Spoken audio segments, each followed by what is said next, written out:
No, but we do record this as backup audio just in case. Yeah, it saved So, us a few times when there's something went wrong with the guest audio, and then I pulled it Okay. from the Zoom, so you record the Zoom audio. Hello, my friends. Thank you for joining us for the PEBCAK Podcast, a weekly information security show featuring some all-around good people. It is week 18 of 2024. I'm Chris Lloyd, and I've seen my fair share of Cybertrucks on the road by where I live. With me, I have my co-host, the Cloud God, who can't wait to get one of his 3 Cybertrucks. you know, you're outing me on my buying obsession, but the only reason why I have 3 for everyone listening is the night that they did the announcement, I was trying to make my reservation, and the website kept crapping out. And so I woke up the next morning with 3 reservations. So apparently they were going through, even though the response or the confirmation wasn't there. So that's all right. But I don't even know what I'm going to do with it. I don't know that I feel like I'm going to actually drive a Cybertruck. And I've only seen one in person, and it was behind me because, I like to go so fast. So there's that. Well, you can graciously give me one of your reservations, and I'm eagerly waiting for mine. Bro, I don't understand how I don't have one already. Like, not that I would do foundation anyways, because I'm not going to pay another 20 grand just to get it right away. But I mean, it was like that night, as soon as orders opened up, I placed it, and I'm not. I guess I'm not the first 4,000 people yet. So. No, I guess not. And we do not have Glenn this week. He's dealing with some things, so we hope to have him back soon. This week's guest is Suna Turan. Suna is our second guest from Germany, a career and sales coach, and also hosts the Revenue Circus podcast. Welcome, Suna. Would you like to introduce yourself? Hi, Chris. Hi, Brian. Yeah, thank you so much for having me on your show today, on your podcast. Really, really excited and looking forward to it. Yeah, we know each other from Zscaler. I've spent the past 4 years at Zscaler, but on the other side of the pond in Germany. This is where I'm from. And my name is Turkish, and I'm really impressed by how you pronounced my name correctly here. So kudos to you. So it's Suna, like sooner or later. It's one of my hashtags on LinkedIn too. And we can later talk about some, nice autocorrect solutions of my name, of how I'm sometimes called when I send an email and forget to check the autocorrect. But other than that, really, really happy to be on this show today with you. We're stoked to have you. When I first saw your podcast, the Revenue Circus, it reminded me of Nitro Circus. Have you ever heard of that? No, but it does sound like a great circus. Tell me more. Basically, it's just a bunch of super, adrenaline-filled dudes that like to drive motorcycles and jump them through fire and do other crazy things. So Travis I was like, Pastrana. man, yeah, I think that's his name. Yeah, pretty interesting stuff. I've never seen them in person, but I saw them back in the day on MTV. So when I listen to your podcast, there better be fire in circles. If not, I'm tuning right out. Just kidding. There's one woman on the Nitro Circus, Jolene, I think. It's not just a bunch of dudes. I was waiting for you to go into character of Dolly Parton. Jolene. Suna, do you even know that song? Of course, everybody knows, and it's super annoying. Wow. Well, my voice or the song? Because The song, your voice is Okay. wonderful. Well, thank you. I've never heard that in my entire life, so we'll take it. There's no need for flattery on the podcast. We already have you on as a guest.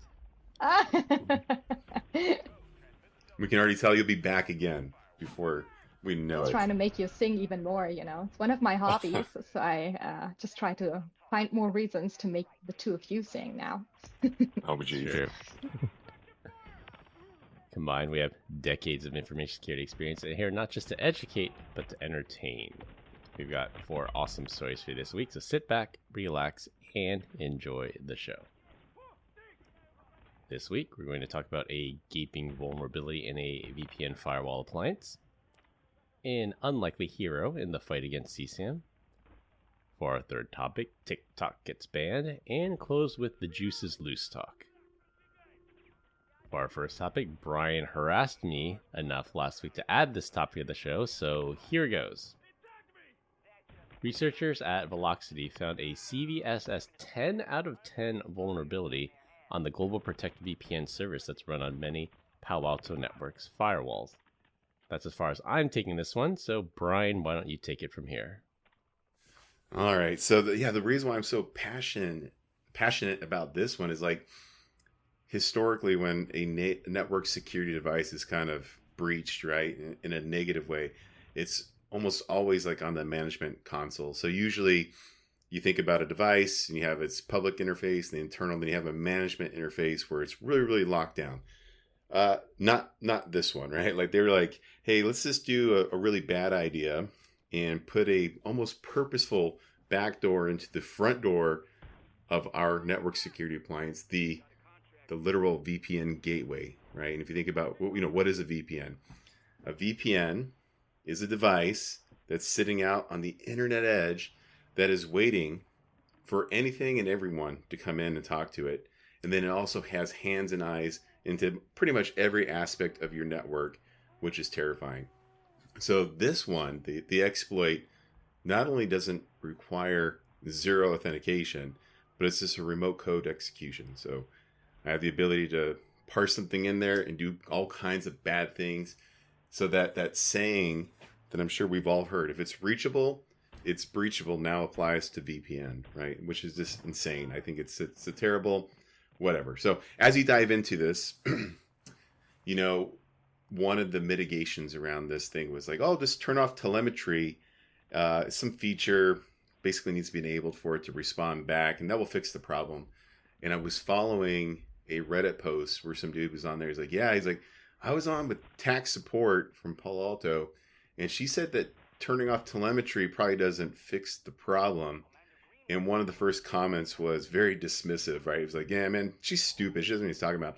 And I'm just like, man, like, way to go, man. Like, this bad advice, and you're putting down a woman on top of it. Like, just 2 for 2, just, doubling down on really bad ideas here. And so then a couple days later, I think it was confirmed that even if you turn off telemetry, it didn't fix the problem. So that is correct. Yeah. And so then, we fast forward a little bit more. Customers are doing one of two things. Either we patch it or we look for an alternative way, right? And I've had the pleasure of talking to a lot of customers that are like, they're kind of fed up. And what I've heard from them is that like there's essentially like tax support from Palo Alto is like overwhelmed. And they have like a war room going on because like if you're breached, right? Like if someone comes in, that's just part one of the playbook. You really don't understand who the adversary is and what else they're doing, right? It's not really all that predictable. So trying to figure out what that is going on right there is like a WTF moment. Like it is super painful. Like trying to figure out where do they go? What else do they do?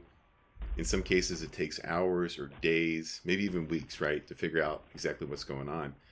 And if you think about it from an adversary, once you're in a network, once you've breached it, right? Especially something's high visibility as this, it will get patched at some point in time. So what do you got? What else do you do? Well, number 2 is you have to establish multiple beachheads because if they close that front door, you need to figure out a different way to get in, right? And then you're going to start, the persistence. Then you have to, establish those multiple beachheads. Then you want to start to move laterally throughout the network. And the scariest thing about this is you're on a VPN appliance that has arms in everything. So moving laterally is this peace out, bro. Like I've been waiting for this moment all my life. Maybe start doing some curb roasting, right? Trying to steal identity because if you own identity, the game is over. We've seen that everywhere.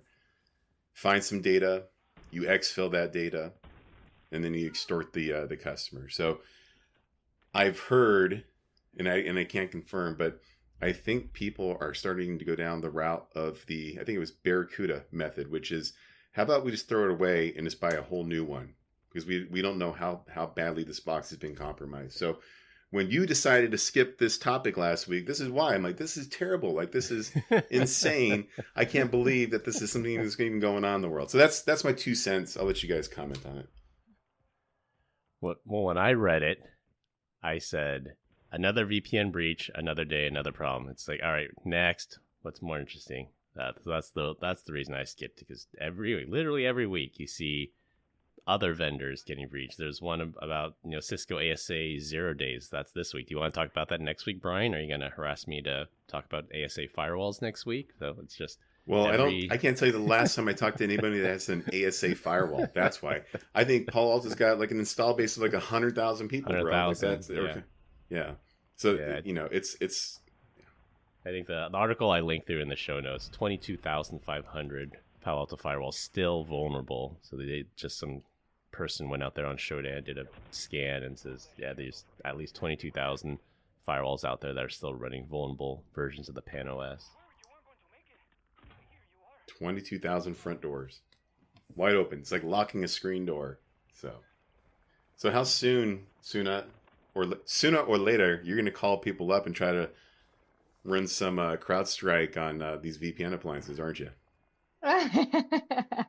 Well, the thing is, of course, there are a variety of solutions out there, and I'm more than happy I've spent the last 4 years at Zscaler. I think everybody who has been working for Zscaler knows the benefits it brings to the customer. And so with CrowdStrike, it's very, very similar. It's a focus on the endpoint. As long as people are open towards change, and that's a little difficult at times in Germany. Change is something that people aren't eager necessarily from the onset to embark on. You just really need to put a lot of energy into it. But I'm confident that, any solutions which really belong to the past also remain in the past. So is that a cultural thing? Because I look at the US and how people jump from job to job and all that good stuff. And I was in Australia, and every customer I visited was like really, really long-term tenured employees. They've been there for 15, 20 years. And the only time they would consider change is if they brought in leadership, like a CISO or a CTO that was like, no, I'm here to ruffle feathers and make a big change. Is that how it is over there? Like, why is Germany so opposed to change? It's a good question. I'm asking this myself too. It's very, very difficult to understand why this is the case. I believe you're absolutely right. We need normally the right type of leadership in these customer accounts, in these big enterprises, which realize that the future is kind of the cloud, right? And then scalable solutions, and not sticking to things which used to be right. Nobody's saying they weren't. They used to be good solutions out there, but times have changed. And when times change, people use new phones now. They don't use the old phones. And so it's the same with any type of technology for the business. You don't use, what used to be good. You use what currently serves your new needs in the business. And that means you have to let go. And this letting go part, I think, is something that requires a lot of courage. And Germans aren't necessarily known for being super courageous, but I've seen great leaders here and great companies taking all the courage they have and doing like what it needs to be a great leader, meaning doing the change management, taking people with them, explaining the why behind things, and really making sure that change can happen on a technological side, and therefore also enable the business side of things going towards success. Right on. Yeah, I always tell customers, like, and this only works in the US, right? Like, not all change is bad. If it wasn't for change, like, you'd still be ruled by the king of England, right? By the crown. So that was one that kind of worked out. Yeah, that one worked out well for us. Although I think I don't know what the tax rate is over there anymore, but I know it's probably close to what we're doing already. So I guess those stars aligned eventually, right? So just for the record, Brian was the one that endlessly harassed me to throw this story into the show, and now he pivoted to German culture. Know your audience, brother, or your guests a little bit. Jeez, rude. So back to the Palo Alto gaping hole that Brian likes to likes to talk about so much. One correction. So it wasn't a remote code execution vulnerability. It was a command injection vulnerability that could lead to remote code execution. So it's Correct. Still the year 2024. Supposed cutting edge security appliance is still vulnerable to things like command injection. And if I remember correctly, it was trivial too. Like you said, it's not even on the management interface. It was, I think you can send a GET curl. request. Yeah, Yeah. It was a curl or a GET request, or you display a malcrafted cookie, and it ended up being something like path traversal, that you would submit it to the firewall appliance and say you could // your way to all the way to root and get root access to the device, but something as old as time, doing the // to go to path traversal to inject commands, and that's all it took to completely own the box. And once you own the box, then you can own the network. Well, since we're being a stickler for corrections all of a sudden here, Chris, curl is a tool to use a GET, so it's not a curl or a GET. You can, never mind, I won't even say it, you have to blur it out anyways. So don't be a jerk. And just like the Avanti bug, the time to patch was anywhere between 2 and 6 days after Palo Alto was notified by Velocity, and it was under active exploitation during that entire time. I know that Microsoft themselves, they had 100 Palo Alto firewalls that were, I guess, attempted to be exploited. I wonder if CISA had any of these firewalls. They got hit hard with the Avanti bug. I don't know if they got hit hard with this one. Only time will tell. And back to your point of, after you've been breached and the attacker has multiple beachheads and they establish persistence, it's the eviction problem that we always talk about. Just because you patch the box, you threw the old one in a shredder, you have a new one. How do you know for sure that the attackers are out? You don't. It's really, really hard to evict people once they're in. It's like squatters in California, right? It's going to be a check challenge. in, they never check out. But again, it's probably nation state type of attack. Who knows? My favorite thing was, I think it was deleted, but someone on the subreddit for Palo Alto was like, I don't have to worry about this, right? I do multi-factor authentication. I was like, oh God. Yeah, I just went right back to him. Yeah, man, you're cool. Don't worry about it. Just you're good. You're good. You obviously read the CVE. You understand exactly what's going on right here. Have a great time. No need to call in Mandy. You.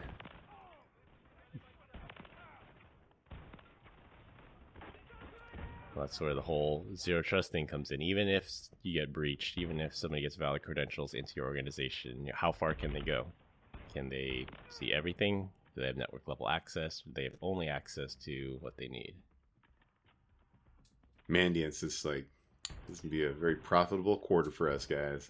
It's like that meme with the guy behind the tree, like looking happy and rubbing his hands together. Yeah. It's like, Did get you ever? ready to I know raise that exactly. Q4 forecast, boys. Yeah. Have you ever seen the origins of that? No, meme? the guy looks like Bunk from The Wire, though. I don't know if it's him or not.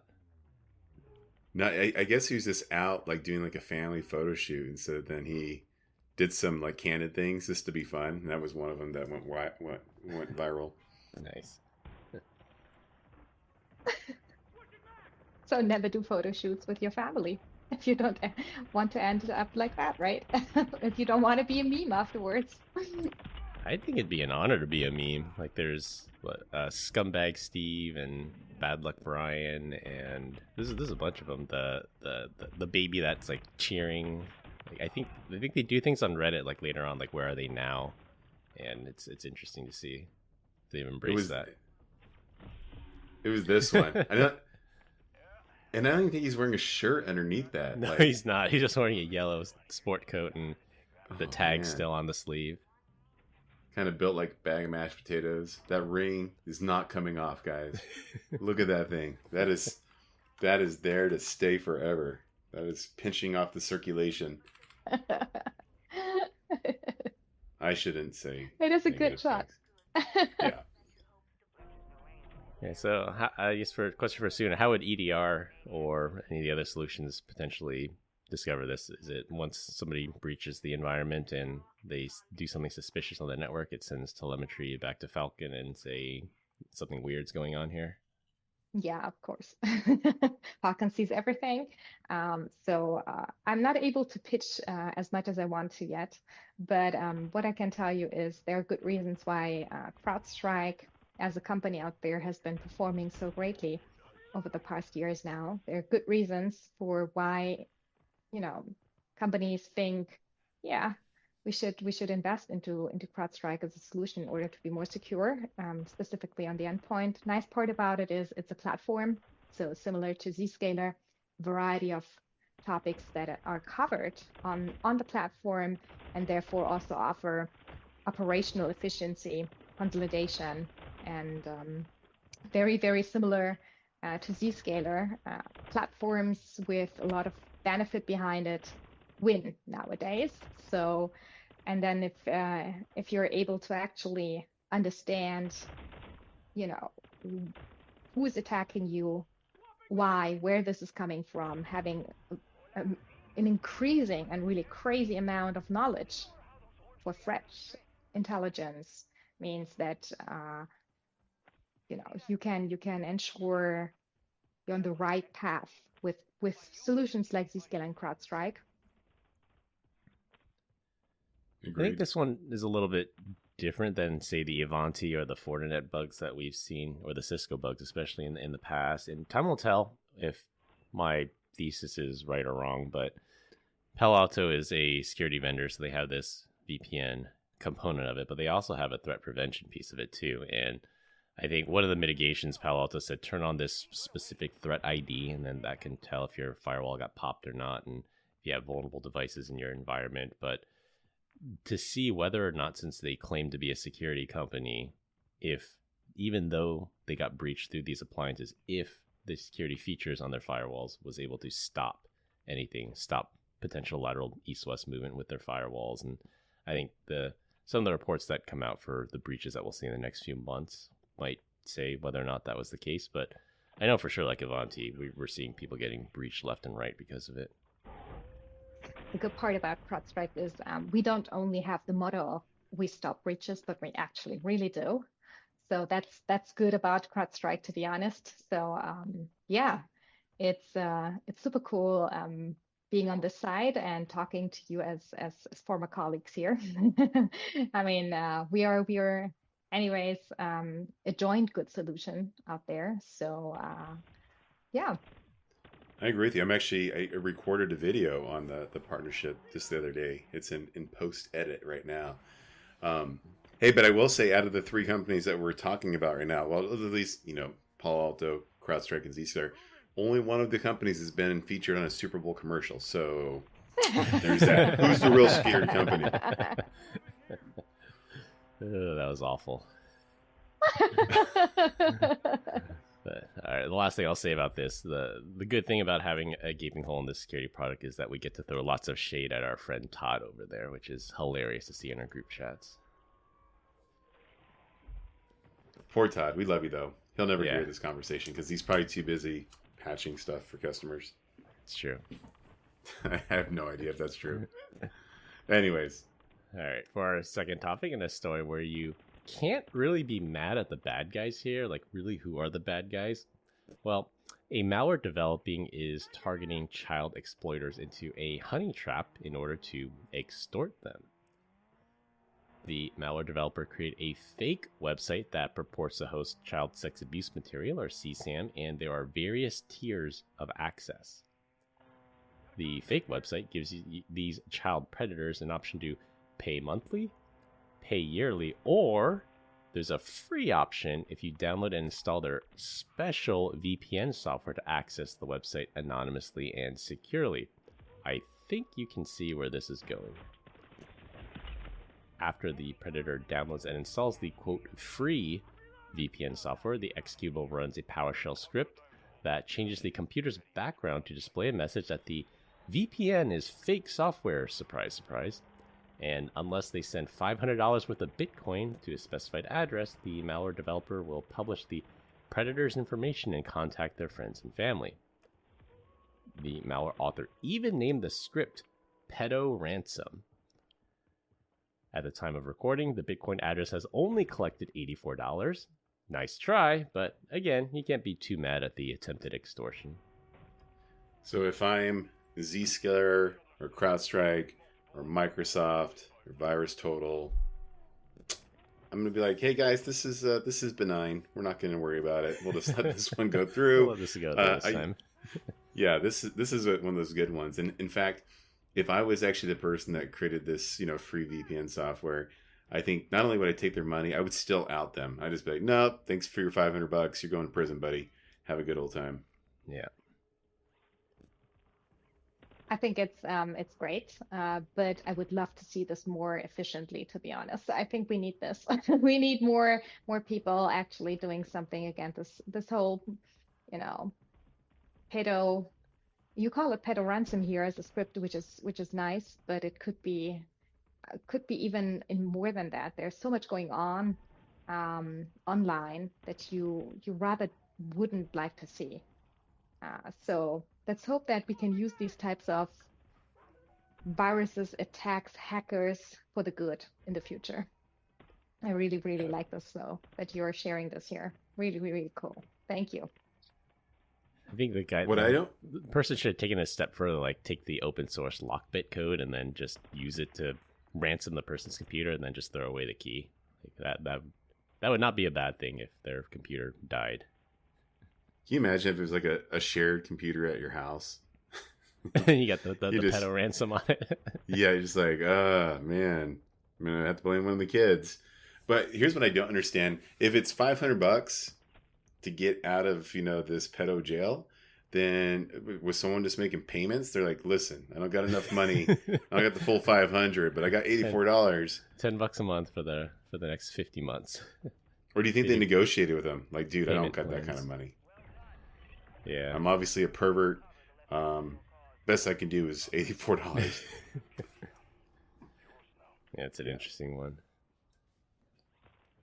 Again, they're doing the Lord's work. I'm down for this. And as soon as said, there's a lot of terrible stuff that's out there. If we want to call this pedo ransomware, I think it's more like pedo cleansing, right? I don't know what else to say about this. This is a good thing, Brian. right? I got a lot of heat by using that word. Did you really? I really hope that they only got $84 because they changed. They really made sure that they got the addresses and the names of these people and sent them over to the right people to take care of them, if you get what I mean. So I hope that any dollar that's on that account is actually not coming from somebody who spent their money in order to get freed, but that they were actually found. So, continue the fight. Yeah, maybe it was a test transaction. They wanted to make sure they got it before they sent the full amount. But $84, yeah, no, not a huge money-making man. People like this would be like really paranoid of free stuff, but maybe they just really want that kind of material. I have no idea. But what we really need is, I guarantee you, there's people that are probably in countries where you probably don't get in as much trouble with this stuff, I would assume. Because don't they normally host some of these things like in the Philippines or in APAC somewhere? Yeah, probably countries that don't enforce the law or law enforcement can be easily persuaded with money. Maybe those kinds of countries. Maybe that's what I'll do when I retire. This would be the pedo goon squad. Let's go around beating up people in foreign countries for doing bad crap. Although, there was a story, so part of the Traces in the Dark story by Andy Greenberg, and on the Darknet Diaries podcast, there's a website, Welcome to Video. It's down now, so you don't have any fear of encountering that material. But the website was called Welcome to Video, and essentially it was a long story short. The guy hosting it was in South Korea. It was literally a desktop computer that had like 50 hard drives attached to it, and just like had all this CSAM material on it. And then there was some crazy loophole in South Korean law, since this guy like never actually did anything, or he wasn't the actual pedophile. Like he got off really, really light and just set off like a firestorm in South Korea that says we need to reform these laws. This guy did a lot of bad in the world, and he is not getting justice, his due justice. So South Korea, unsuspectingly or surprisingly, is a supposed safe haven if you store this kind of material there. Let's bomb it. I'm just kidding. There's a lot of good people there, though, too. I don't know. In complex problems, this is a great start. I think any security company should just look the other way. Yeah. I'm sure I'll get in trouble for saying that, but whatever. Unpopular opinion, but popular with some. Let's say we're like having like an internal meeting at Zscaler. I'm like, yeah, we should let's let this, no signatures for this one. Let's just let it go through. If anyone was like, no, we got to block it, like, can I see the contents of your hard drive, please? I'm like, that is a giant red flag. I don't know Hand about over you. your laptop right now. Why are you on this side of the fence when we're all over here on this side of the fence? I don't get it. Yeah, I've always wondered, because we're a security company and we block malware, but there are some pieces of malware, I'm thinking of like Stuxnet, that are used by our intelligence agencies. So I wonder, and I don't know the answer to this, I honestly don't. I wonder if we ever get letters from intelligence agencies that says, hey, we have this targeted operation for this particular individual using this particular straight up malware. Don't alert them to it. Like, I know Facebook does that. Like, if somebody gets phished through Facebook, the intelligence community can send a letter to Facebook that says, don't flag this, don't block it. We're conducting an operation here. I wonder if security vendors ever get that. Well, yeah. It would be fun, though, is go to, like an internal thing, like maybe like a Confluence page, and sort by date and search for the word telemetry in a HTTP post to see, was there anything already there before this actually came out? That'd be interesting. You'd be like, I guess so. Like maybe the U.S. was exploiting it. Who knows? That or something like Pegasus. Like Pegasus gets a lot of heat in the news for being used against dissidents and journalists and the wrong kind of people, but Pegasus is a legitimate spy tool to stop terrorism. I wonder if we've ever gotten a request that says we're targeting this terrorist with Pegasus. This user might be a Zscaler user. Who knows? We officially sanctioned all the bad countries, but maybe they have it installed, and maybe you let this one through for this particular user. Slippery slope. What can I say? Yeah. We'll never know. All right, for our third topic, it is now officially law.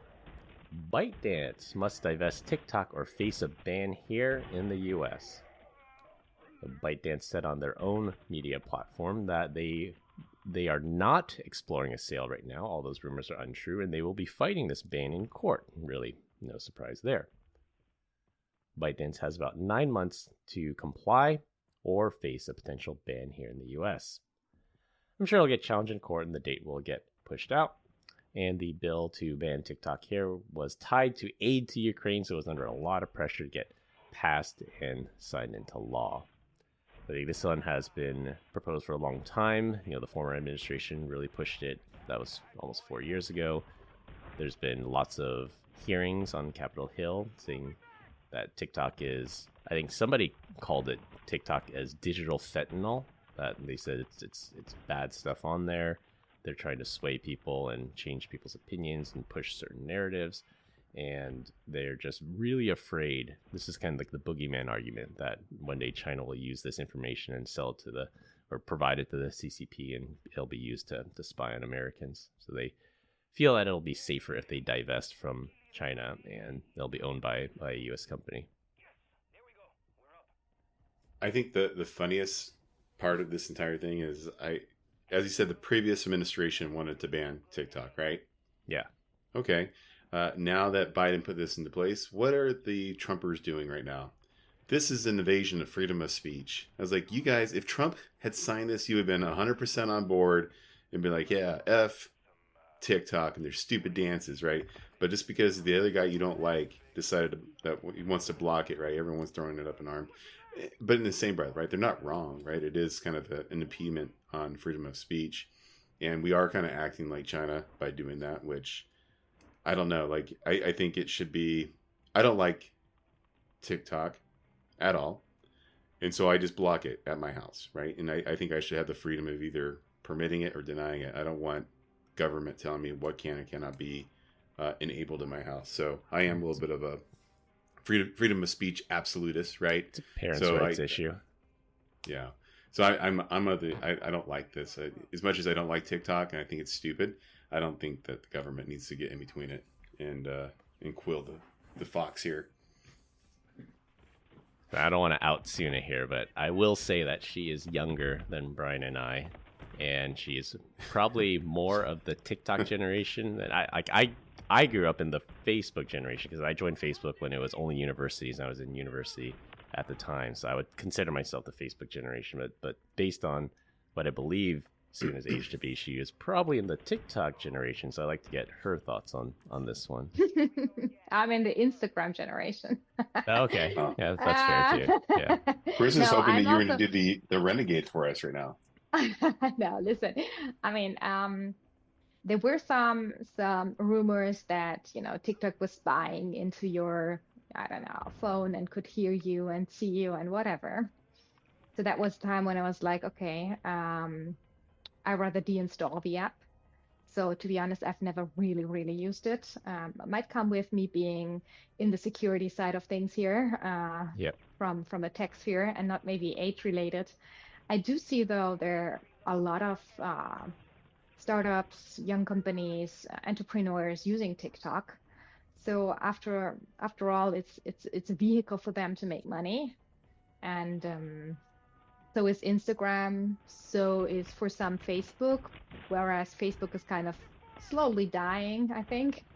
Not because it's not something that people like to use. It's just they're just it's a different type of communication that has kind of taken over, and it's the shorter form of videos and photos and very quick likes and less text and so on. So TikTok, if it let's say if it remains a really powerful tool for people to make money, you got to think about how to deal with it, right? Because at the end of the day, it's also a restriction of a means to kind of fuel the economy out there. And in these days, with inflation and so on and so forth, what do you want to do? Do you want to ban it completely? Or do you want to provide an alternative, or what? I mean, it's a very, very difficult discussion, I think. It is, and I see the argument of excuse me. It's a really difficult argument, and I see a point of view that says I make a living out of this. There are people, and it really, really upsets me when somebody says I'm an influencer. I'm like, okay, so you're famous for being famous. You do nothing. You contribute nothing to society, but you're still somehow able to make a living. So your marginalized personality. That role. And to think that universities are offering courses now on how to be an influencer, like, oh, okay, this is how the country ends up going down the toilet is things like this. So you have underwater basket weaving, you have influencer courses in universities now. Reality. It's the way it is. I mean, it is, and you can call me an old fogey and say I'm not changing with the times, but it's like, learn to code, pick up a pickaxe and go mine coal. Like, we fixed the black lung problem. Yeah. See, I'm not against influencers. I'm actually admiring the fact that people who probably weren't able to make money before, like a lot of, I don't know, parents who have to stay at home maybe, are able to kind of make a living through these channels. Learn to code. There's some... Learn to code. I know, I get it. But maybe not everybody's into coding, I mean, some people are happier to kind of, I don't know, take videos of their daily dramas, chaos, whatever.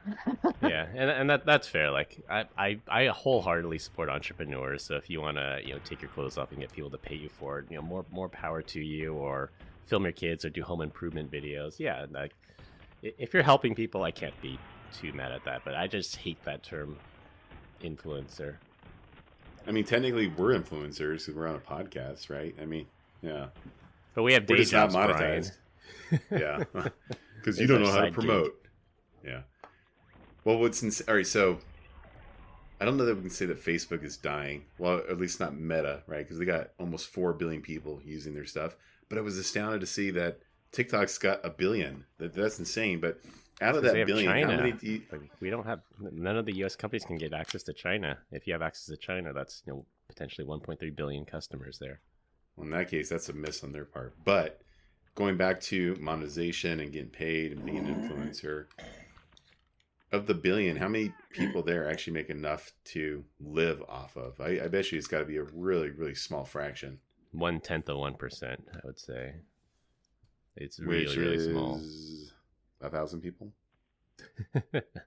Why are you asking the 10,000? Asian guy to do math, Brian? You're Asian? Hey, you're Mexican, dude. This is crazy.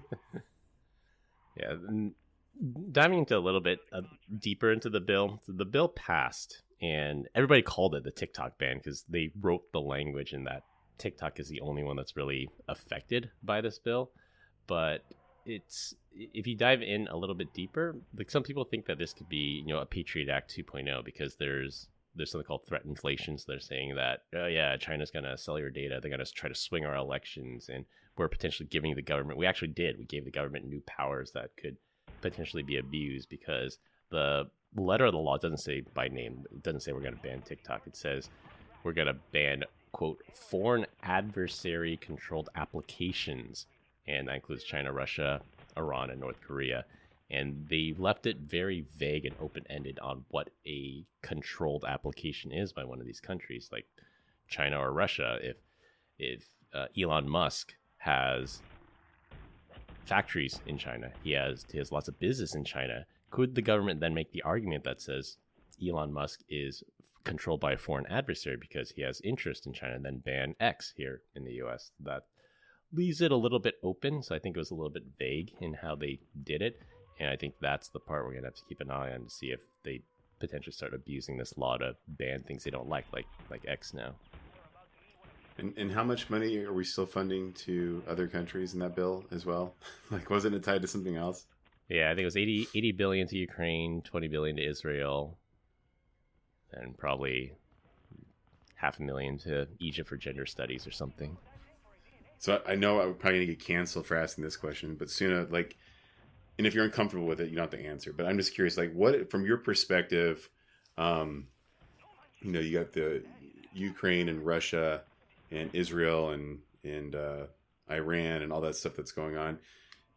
What is your viewpoint on the U.S.'s involvement? Are you like, hell yeah, it's stupid, you don't care? I'm kind of curious what, from your, from somebody that's living in Germany, what is your perspective on it? I don't know how to answer this, to be honest. Okay. If it's an uncomfortable thing, then you don't have to. I don't think there's a right or wrong answer, but what matters to me is peace, and what matters to me is like, I wish people out there, we've come a long way. Look, we are not the humans we used to be, but I'm not sure we're getting smarter. I have to admit, Well, TikTok is making us dumber, so you're right. It's true. It said having the internet, having the world's information at your fingertips has made people dumber. I think it's how we choose to be comfortable with where we are in our societies, and then you can't really, what's missing is people maybe realizing, hey, we don't have to do X, Y, Z. We don't have to, I don't know, negate that there is something going on in the world out there with the climate. Okay, whether you want to call it climate change or not doesn't matter, but there's something going on. Okay, and maybe, I mean, this is just an example. There's a lot of people who could benefit from opening their minds and eyes and I believe there's a lot that needs yet to be done. And then with artificial intelligence, I read this this meme once saying, I mean, it's great that we're, investing into artificial intelligence, but maybe we should, invest also into real intelligence.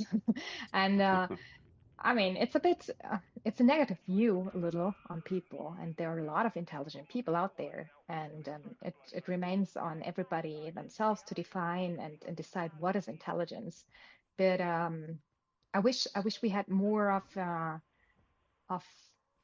I don't know, leaning towards each other as humans and coming together and thinking about how shall our future look like, and how can we actually make it nice and livable all together on this planet as long as this planet still exists and we are on it.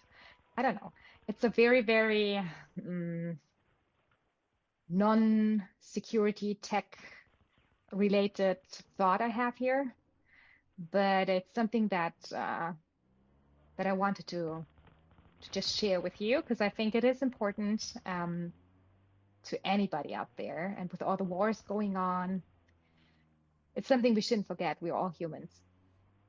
We definitely are all humans, and already this is why you're a great guest, right? This is the kind of perspective and thoughts that we need to have coming from other people than me, Chris and Glenn, to be honest with you. So I appreciate your transparency on that and thoughtful response. And when you said we need to invest in intelligence, I know the CIA was like, hell yeah, we do. And I was like, that's not what she meant, guys. It's not what she meant. Not that She's kind of intelligence. Yeah. Anyways. All right, we're running tight on time, so I'm just going to jump right to topic 4 for our last topic, and it will be a rotating topic every week. This week, we're going to talk about our good friend of the show, O.J. Simpson. So this was a completely missed opportunity for last week's episode because he recently passed away, but I believe we recorded right after he died, so I don't think I didn't have time to switch out the topic. It was a very big deal here in the U.S., and we were all in different stages of our life. For Suna, I don't even know if you were born when this trial happened, but I'm not going to I'd like to get the international perspective, somebody younger than us and somebody that's international. Do you know anything about Orenthal James Simpson? Okay, so yes, I've heard his name and I've read up on him, and I do know the Simpsons, the yellow ones too. So it was when I was young, I was like, which Simpson are they talking about? Until I realized it's not as nice as I thought it would be. Yeah, it is. It's a it's a good idea to sometimes also have a female voice that's being heard. So I really appreciate that you made me a guest of your show here today. Being German, my accent used to be a little better. I used to live in New York City. First time I set foot on the US was when my sister was in Arizona. I told you, Brian, I almost died when I went to Arizona because I made the mistake in summer. I believe it was July. Walk around at noon, and that's rough. Kind of almost died. It was way too hot. There was this one woman picking me up, telling me, you come into my car. We have aircon here, and I drive you where you need to go. I was literally just like around the corner, but I couldn't find the house. All the houses looked exactly the same, and it took me 10 minutes in the heat to find it. And if she wouldn't have, seen that little black-haired girl, 18, 19 years old, walking around in the heat, taking care of me, seeing somebody was in kind of in a very difficult situation, I probably wouldn't be here talking to you. Yeah. Okay. I might be exaggerating a little, but that's what O.J. Simpson's story is also telling us. All I heard is that if OJ picked you up, you wouldn't be here. Getting in the wrong car. Yeah. And sometimes you need to take care of people who are in a weaker spot in life in that particular moment. Listen, have a look, try to assess whether you can do something for them. I think that's something that police kind of miss doing in this whole O.J. Simpson uh, story. At least that's what I've heard. And yeah, th- I'm glad you gave me a voice here, and that my voice was kind of not hopefully in vain. So thank you for that. No, I no, think you're that good. Well, obviously you were not born. We've pulled that part out.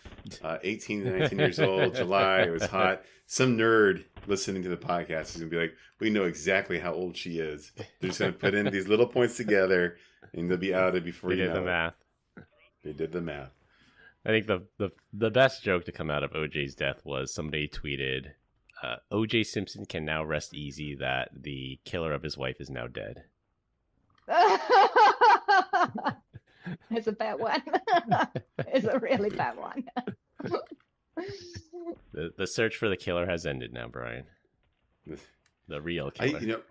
I know. Like, is the overall consensus that we all believe he did it now, or is it still? Everybody knows he did it. Okay, I don't know. Like, it doesn't really come up in everyday conversation, and I'm curious if there's anyone. If you listen to the podcast, I'm not here to judge you, but if you think he's innocent, then I'd love to hear your thoughts as to why. They even interviewed. I can't remember if it was recent after the death or if it was within the last few years, but they actually interviewed jurors that acquitted him in the criminal trial, and they said, "Yeah, we got the verdict wrong." It was to put some backdrop to the story. The O.J. Simpson trial happened right after the Rodney King acquittal. So for those of you who are too young to remember this at the time, there were 4 LAPD officers filmed beating Rodney King after he led them on a high-speed chase. The officers went on trial for excessive force. They were all acquitted. The 4 cops were white, Rodney King was black. And that sparked the LA riots, one of the largest riots ever here in the U.S. Probably last century. There were plenty of riots this century that were probably bigger. And some of the jurors said they were angry that those 4 white cops were acquitted, so that the fact that they acquitted O.J. Simpson was kind of like a middle finger and F you to the LAPD, the LA justice system. And some of the jurors actually admitted to doing that. So even some of the jurors said they got the verdict wrong. He should have been found guilty. I forgot about that. That's crazy. Didn't Rodney King pull someone out of the truck and hit him with a brick? No, that's I know who you're talking about. Reginald Denny is who you're thinking about. So Reginald Denny was the truck driver that was pulled out of his truck during the Rodney King riot. So this is after Rodney the acquittal. Oh, okay. He was pulled out of the truck. 4 guys were like beating him to death. They charged the people with attempted murder for nearly beating this white truck driver to death. And the reason the person or people got off and were found not guilty was because the charge was attempted murder. And then they caught this guy on video, like throwing a brick at someone's head and then like smiling after. It's like, you clearly wouldn't smile if you were trying to kill somebody. That's not attempted murder. And then they got acquitted for that. So Reginald Denny, look it up. It's an interesting case too. So Chris, you're not selling Suna on another U.S. visit at all with all this conversation. She's like, this place sounds crazy. I'll just say there's certain cities to avoid if you come back to the U.S. If you ever come to visit. I'm a fan of the U.S. And if you ever come to Germany or Europe in general, be my guest. Let me know, and I'll show you around. There are a lot of nice places on Earth. Not every place is nice, yes, but most of them are. Yeah, and I think it was also reflected in the trial, because the criminal trial lasted 11 months. So 11 months worth of it, almost a year. The jurors spent a year of their life doing this, and they came back with a verdict in 4 hours. So nobody expected it to be that quick. They expected it to be days, weeks. 4 hours. They only took 4 hours to acquit this guy. All right. Well, we continue to get great comments about our dad joke of the week. Dad joke of the week. This week, our guest Suna is up. What, I'm supposed to tell a dad joke? Oh my God. I had no clue. But I can tell you something that I promised you in the beginning I would tell, and it's my the autocorrect of my name, right? So Suna Turhan is a very, very wonderful Turkish name, but sometimes the autocorrect makes me send emails with, hey, thank you for your email, and I have a nice weekend. Best sauna Torban. Like sauna, you know, when you go into the sauna. Exactly. That's my dad joke here. Yeah, you That's That's a good one. that's all I train. can contribute to make you laugh, and I'm glad it made you laugh. Thank you so much again for having Yeah, making She's got me to go. yeah. a Thank you, guest of Suna. your show. They're kicking me out of this room here, Oh unfortunately. yeah, no So worries. Thanks for joining. appreciate it highly, Yeah, and I'll yeah, yeah. I You look could. forward to staying in touch. All right, to wrap things up, a 10 out of 10 vulnerability was exploited and eventually patched in Palo Alto firewalls. The enemy of my enemy is my friend. TikTok might be banned in the US soon. And the juice is loose. That's all I have for this week. We hope you enjoyed this week's episode. You can find us all on LinkedIn. Links will be in the description. Follow us on Instagram at PEBCAK Podcast. Thank you to all our listeners and subscribers who raised 5 stars in the iTunes Store and Spotify and left us a review. We appreciate you all spreading the word to help grow the show. The best way to find us is to search for the PEBCAK Podcast on your favorite podcast listening app. My co-host Brian Deitch and our guest Suna Tehran. I'm Chris Louie. Thanks for listening. We'll see you all next week, and as always, have a nice day. Bye, Felicia. Have a nice day.